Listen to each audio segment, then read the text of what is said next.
LGBTQI people have long been acknowledged back in the pre-colonial Philippines. Babaylanes, or high priestesses, led their communities in matters of spirituality, medicine, wisdom, and also took part in politics and economics. The role was often taken by women, but on some occasions there were men who took on this role and lived their lives like women. However, Philippine societal structures and cultural norms were forcibly rearranged due to colonization, leading to the domination of Christianity, patriarchy, and machismo in our institutions. Eventually, the Babaylanes were persecuted, and so was the acceptance of queer identities. According to the Attitude Survey on Sexual, Gender, and Sex Minorities, 20% of the population in the Philippines believe that people with different sexual orientations do not deserve their equal rights to be protected. Though the country has a higher acceptance rate than that of our ASEAN neighbors, the Philippines is still not a safe space for the LGBTQI community. One of the most publicized cases against the community would have to be that of our sister, Jennifer Laude, who was gruesomely murdered by a U.S. Marine soldier in October 2014 after he found out she was transgender. It was a gruesome crime that gripped the nation. Filipino transgender woman Jennifer Laude murdered by U.S. Marine Joseph Scott Pemberton. He was sentenced 6 to 12 years behind bars, and now he's been ordered released. And after 6 years of fighting for justice, the assailant was easily granted pardon, sending him back to the U.S. With this and more undocumented cases, equality and inclusion seem far away for the community. Though there is progress, much is needed to be done. In the current labor market of the Philippines, LGBTQI Filipinos now get highly recognized jobs, including top positions in media, in corporate industries, and more recently, in politics. However, companies and offices are still free to reject prospective candidates for a job solely on the basis of their SOGI-esque. Many LGBTQI individuals in the Philippines are subject to persistent heteronormative and cis-sexist conditions. As they strive to do better economically in the hope of not being seen as liabilities by their families, they face adverse stereotypes and work discrimination. People say, a rainbow always appears after the rain. The sky lights up and the dark clouds fade away. And this bright, colorful view reminds us of what we're fighting for: equality, inclusion, human rights. But for LGBTQI Filipinos, this rainbow is still out of sight. But what keeps it out of sight? What prevents them from reaching brighter days? In a focus group administered by Babaylanes Incorporated and APCOM, the participants were able to share instances of inclusion in workspaces, but also various experiences of discrimination and exclusion, and other forms of challenges distinct to sexual and gender minorities. Bullying, harassment, unfair dismissal, refusal of promotion. Discriminatory practices and heteronormative standards can already be observed at the recruitment stage, thus lowering the chances for LGBTQI individuals of getting employed. According to a trans woman participant, she had a difficulty finding a job because of her gender identity. Right now, I am working as a tutor in a tutorial and review center. Prior to that, I had attempts at finding a job as a tutor as well, since it was more flexible and appropriate, given that I'm also taking classes. The difficulty is when dealing with parents. One of the concerns of the Human Resources Department is, we cannot accept you because it might cause issues with our clients.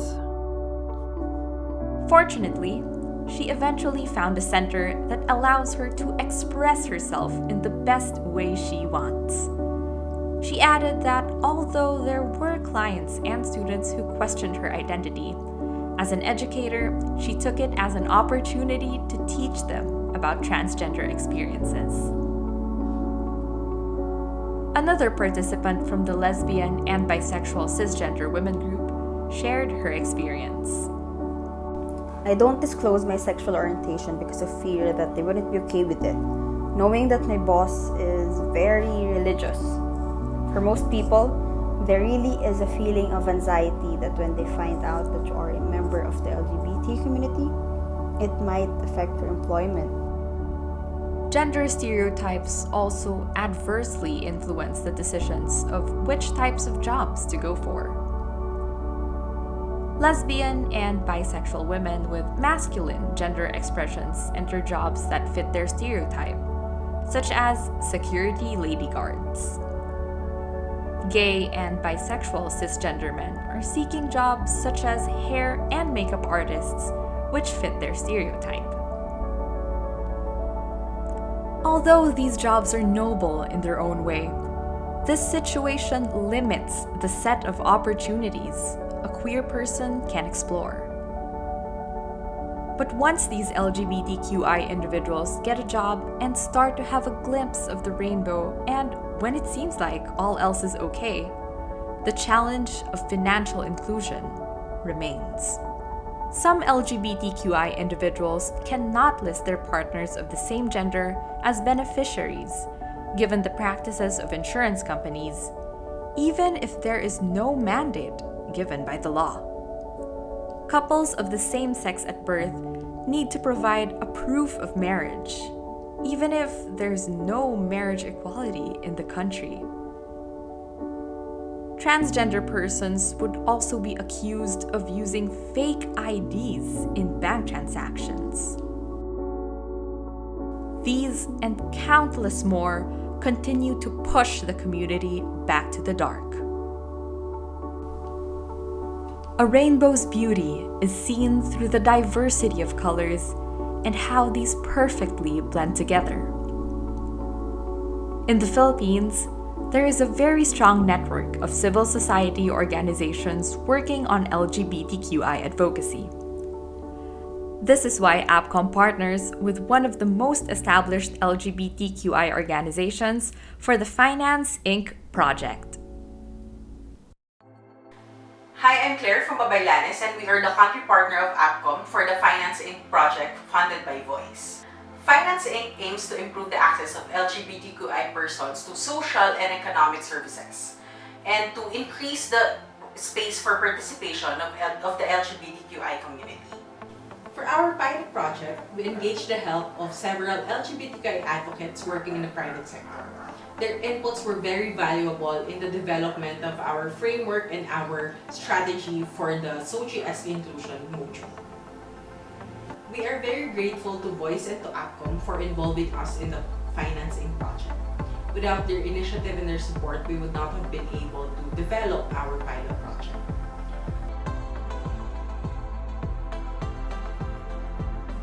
In order to address the challenges that these LGBTQI individuals face with regards to financial inclusion, the Finance Inc. project crafted SOGIES inclusion modules and workshops that aim to raise awareness on the LGBTQI community.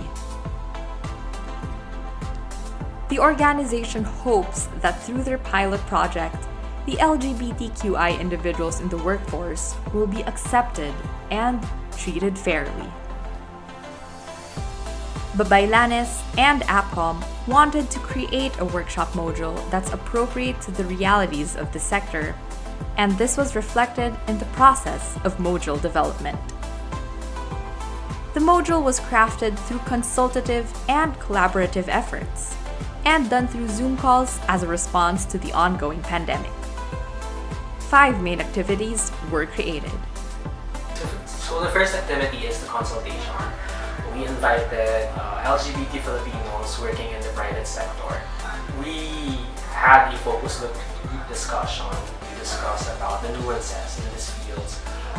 What's the necessary framing for private companies to accept this engagement. We designed a workshop for employees and for the management. It's essentially just a SOGIES workshop discussing the concepts, but we framed it in a way that's related to well-being and organizational development. So we also designed the module, we also designed the workshop to initiate a discussion among the employees and the management for them to review their current policies and identify ways to make inclusive changes in their company. So after we developed the module, we went back to those who reached out for the consultation, for the validation workshop. So it was just a way to identify gaps in what we've developed and improve on what's been working for them. After that, we also held a pilot workshop. We call it pilot workshop, but it's basically a test run. And it's just a way to see how this module would translate on the ground. And then after that, to end this entire project, we planned on having a module orientation. It's just a way for us to disseminate the module, our learnings to the broader community, to the different stakeholders, to the LGBT community, to the private sector, other organizations, as a way for everyone to replicate, for example, the module which we created, and at the same time for them to know their role in this roadmap that we developed. The module was piloted in a workshop with a multinational BPO company represented by their diversity group. With a total of 20 attendees during the session, this project proved to be beneficial to the private sector in understanding the roadblocks that the LGBTQI individuals face in their journey towards financial inclusion. A total of 19 participants from 9 organizations were also present during the module orientation for the workshop facilitators.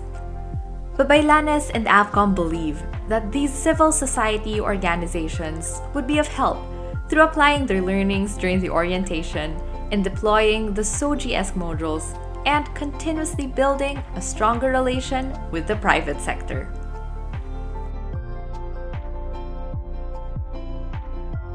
We envision that through this project, LGBTQ organizations will be able to engage private companies and that they be able to build stronger relationships with these companies' pride and diversity groups. Imagine a number of CSOs working to inform private companies about the concepts of SOGIES, diversity, and inclusion. It would be easier for us to forward policies that will further protect and advance the rights of LGBTQI individuals in the private sector. The workshop gave me very important lessons about SOGIES, about knowing my audience, and so I will very much apply that the next time I'm invited to speak. We've been suffering for so long, we've been enduring so much without even the barest minimum of a national anti-discrimination law to protect us. But please know that even if we're individually struggling, we're not alone. That we have a community ready to embrace you, to empower you, to accept you, and to fight with you for your human rights and equality. Yun nga, sinabi ko is yung grassroots. Kasi kaya marami hindi nakakaintindi ng SOGIES. Kasi parang scholarly lagi yung dating. Nakaka-intimidate. Hindi siya dun sa level ng edukasyon ng grassroots talaga of the community na hindi natin naaabot. Which is maganda na gumagaan, na napapasimple natin yung SOGIES. I guess, itong ating program and project i-improve niya yung understanding ng SOGS para sa lahat. We know that this is just the start in helping LGBTQI Filipinos with financial inclusion. Through the SOGS modules, we hope that it would make companies more inclusive and help in giving context and solutions to gender-based discrimination in the workplace. The Finance Inc. project of Babaylanes and APCOM would also like to call on implementations of inclusive programs for the LGBTQI individuals. The government, along with support groups and LGBTQI advocacy committees, should work hand in hand in creating effective, anonymous, and accessible mechanisms to report gender-based discrimination and violence. And businesses and LGBTQI groups should partner in advocating inclusive workplace and business environments in the country.